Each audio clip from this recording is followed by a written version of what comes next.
오늘의 사연을 시작합니다. 안녕하세요. 저는 컴퓨터공학과를 다니고 있는 20대 대학생입니다. 아빠, 엄마, 형, 형수님 이렇게 5식구가 같이 살고 있습니다. 그런데 형은 직업군인이라서 집에 자주 못 오는 편이기에 대부분 넷이서 같이 살고 있습니다. 형이 집에 자주 없다 보니 형수님이 저한테 이런저런 것들을 많이 물어보거나 부탁을 합니다. 형도 저한테 특별히 형수님을 부탁했기에 귀찮지만 최대한 잘 도와드리는 편입니다. 몇 달 전에도 형수님의 부탁이 있었습니다. 형수님께서 노트북이 너무 느리고 불편하다면서 포맷 및 사양 업그레이드를 해달라고 하셨습니다. 노트북 안에 있는 자료 및 데이터들은 전부 옮겨달라고 해서 번거로운 작업이었지만 형의 부탁도 있고 남편도 없는데 시집살이하는 형수님도 안타까워서 부탁을 들어주게 되었습니다.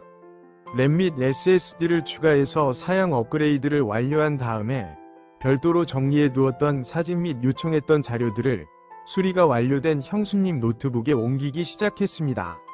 생각보다 큰 용량 때문에 오래 걸릴 것 같아서 당황하긴 했지만 천천히 옮기면서 형수님 사진 및 동영상을 보게 되었습니다. 그 안에는 최근에 형수님이 친정집에 일이 있다며 며칠간 집에 안 들어온 날의 일들이 있었습니다. 당연히 친정집에 계신 줄 알았는데 어떤 남자와 둘이서 강원도 바다로 여행을 다녀온 것이었습니다. 가슴이 너무 드러나고 하체는 가리는 것이 없다고 할 정도로 노출이 심한 수영복을 입고 그 남자와 신나게 노는 사진, 밤에 둘이서 와인을 마시면서 입맞춤을 하는 사진, 침대에서 둘이 사랑을 하는 사진까지 있었습니다. 부모님께도 잘하고 형한테도 잘해줘서 형수님한테 항상 고마웠는데 엄청난 배신감에 화가 났습니다. 그 외에도 사진 자료들을 뒤져보니 형수님의 문제되는 사진을 엄청나게 많았습니다. 씩씩거리면서 전부 다 형한테 보내주려고 별도로 정리를 하고 있는데 형수님이 제 방에 오셨습니다. 아무 일도 없다는 듯이 노트북 수리가 다 되었냐고 묻다가 노트북 화면에 켜져 있는 문제의 사진들을 보면서 엄청 놀래며 노트북을 가지고 제 방에서 나갔습니다. 이미 제 외장하드에도 형수님의 사진 자료들이 있기에 저는 당황하지 않았습니다. 오히려 아무 말도 없이 수리하느라 들어간 비용이라면서 저한테 돈을 송금하는 형수님의 뻔뻔함에 당황하였습니다. 저한테 할 말이 없냐며 형수님한테 먼저 메신저를 남겼더니 한참이 지나서야 잠깐 밖에서 이야기 좀 할 수 있겠냐고 연락이 왔습니다. 형수님도 저희 부모님이 계시는 집에서 이야기하기에는 곤란했을 겁니다. 그렇게 형수님과 집 앞 카페에서 만났습니다. 형수님은 정말 미안하다면서 다른 남자 만난 것은 이번이 처음이고 이미 다 정리했다면서 제발 한 번만 형과 부모님한테 비밀을 지켜달라고 하였습니다. 제가 어디까지 사진을 찾아봤는지 잘 모르는 것 같았습니다. 이미 수많은 사진과 여러 남자들을 보았다고 하면서 처음이라는 말도 이미 정리했다는 말도 다 믿을 수 없다고 하였습니다.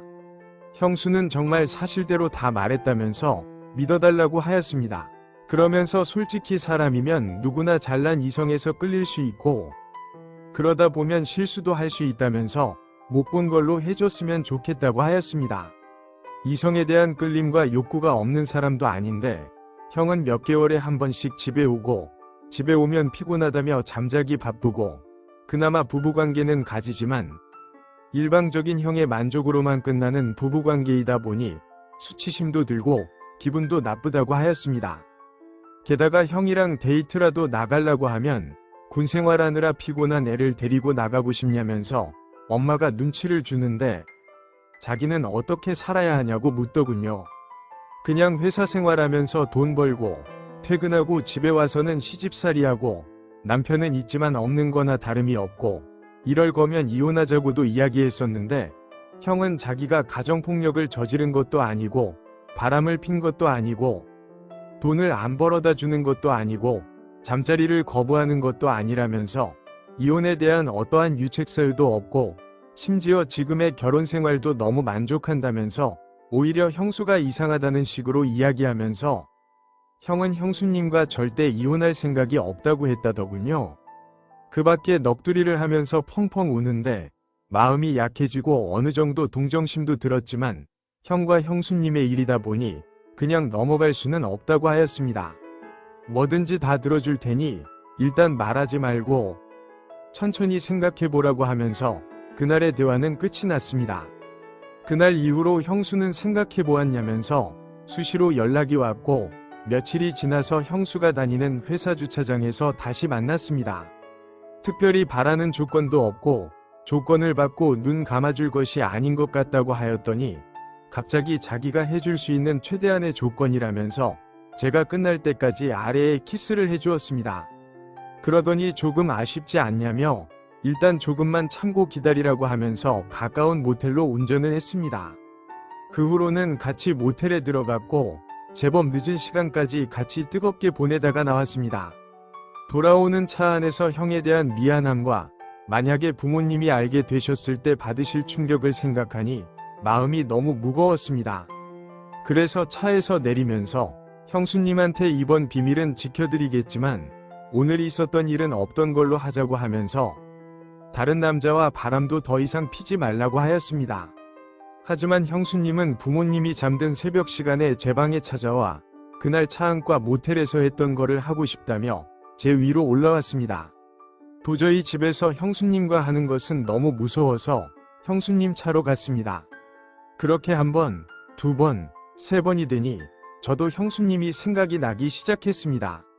그 후로 서로가 원할 때마다 만남을 가졌고 학교에서 멀지 않은 곳에 형수 회사가 있다는 이유로 같이 출퇴근을 하였고 형수님은 휴가를 내고 교회로 나가서 하루 종일 형수와 데이트를 하다가 오기까지 했습니다.